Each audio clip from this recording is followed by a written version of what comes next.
The Scarf of Kunbatar summary of Episode 5, Arseny and Elena's love, once fragile and secret, began to show cracks.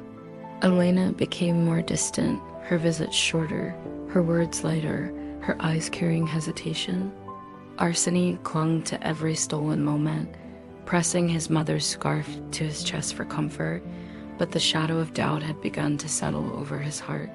What had once been pure and sacred now trembled under uncertainty. This is the true story of one of our viewers' family members. Episode 6, The First Betrayal. The first betrayal never arrives like a thunderclap. It whispers, slides through cracks in trust, and grows until one day the silence it leaves is deafening.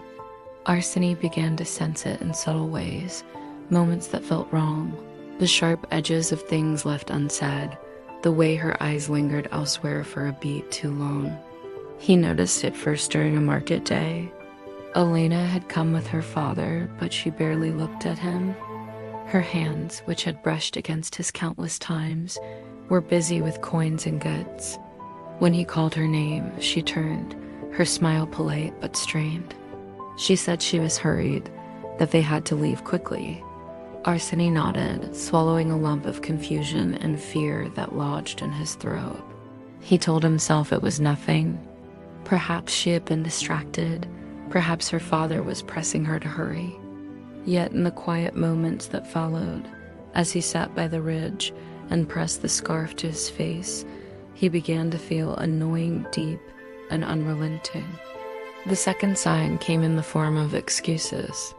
She came less often, and when she did, her eyes flitted nervously. Words that once carried ease and warmth now stumbled across her lips. She would glance at the road, as if expecting someone else, as if someone else were waiting. "I have so much to do," she said one afternoon by the stream, her voice tight. "My father has sent me to the city again. I must leave soon." Arseny remained silent. He did not beg, he did not plead, but inside him a tempest churned. His heart felt heavy, like the mountains pressing down upon him. "Do not leave me," he wanted to say. "Do not abandon what we have." But he did not. Words failed him. Silence had always been his refuge, his armor, and now it was a prison. Days passed. Elena's visits became irregular. Sometimes she did not come at all. Sometimes she came briefly, touched his hand lightly, and then was gone before he could ask why. Arseny began to watch her more carefully, noticing small details he had ignored before, the way her eyes would flick to the side, the hurried way she spoke when a villager passed by, the faint, almost imperceptible tremble in her smile. Then, one evening, the betrayal became undeniable. He had gone to the edge of the village later than usual, hoping to catch her by the stream. The sky was bruised purple, the wind sharp against his face. From behind a tree, he saw her not alone, but with another man. She laughed a sound that should have been familiar, comforting, but it was different now. Light, airy, unburdened, as though it belonged to someone else. The man's hand rested lightly on her shoulder, and she leaned toward him, tilting her head with a familiarity that made Arseny's chest implode. The world stopped, the wind faded. The mountains, the trees, the entire village seemed to vanish. All that remained was that image, burned into his mind. Elena, the girl he had loved in secret, the girl who had held the scarf as though it carried his soul, was not his. She belonged, even for a fleeting moment, to another. Arseny could not move. His body froze, his heart hammering so loudly he feared she might hear it. He wanted to scream, to demand explanations, to collapse and weep, to strike, to run, but his lips would not form words. His mind, trained for silence, betrayed him only by filling with images he could not unsee. When she finally walked away with the man, laughing still, Arseny remained in the shadows, clutching the scarf, shaking. He did not follow. He did not cry. He only stood, letting the night swallow him, letting the stars above bear witness to the first and deepest wound of his life. He returned home silently, unnoticed. The scarf, once a comfort, now felt like a weight. His mother, noticing the change in him immediately, did not ask. She simply left a bowl of warm milk by his side, as she had done when he had been a boy frightened by storms.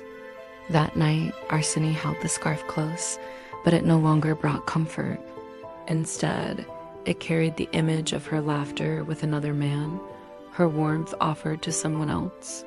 He spoke to it in whispers, words he had never spoken to anyone. Mother, how do I endure this? How do I survive this pain? Days turned into weeks. He continued to meet her when he could, though the stolen moments no longer felt the same. He noticed every hesitation, every glance, every hurried movement. Each one chipped away at his hope, leaving him hollow, unsure, broken. Arseny's world became a series of inner monologues, unshared and unbearable.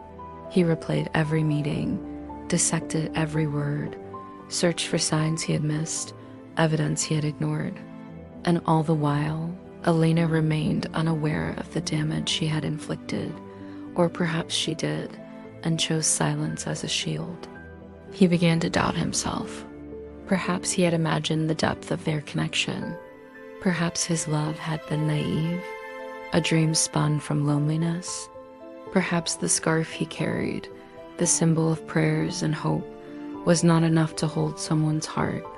At night, he lay awake, staring at the ceiling of his small room, listening to the wind scrape against the mountains. If she can laugh with another, he thought, then what am I? What am I to her? Yakia noticed that his son had grown quieter still. He watched him from the doorway, his father's dark eyes shadowed, but said nothing. Some lessons cannot be spoken. Some endurance must be learned alone. Zuleika, sensing the weight pressing upon him, placed her hands gently on his shoulders. The world does not always give what the heart desires, she said softly. But you have strength, remember that. Arseny nodded, but even as he did, the betrayal festered inside him. It was no longer a simple pain, it had become a companion, one that walked beside him, whispering questions he could not answer. Why? How? Could she have ever loved me at all? The scarf, once his shield, became a talisman of grief. Each thread seemed to remember her touch, each knot a reminder of her laughter elsewhere.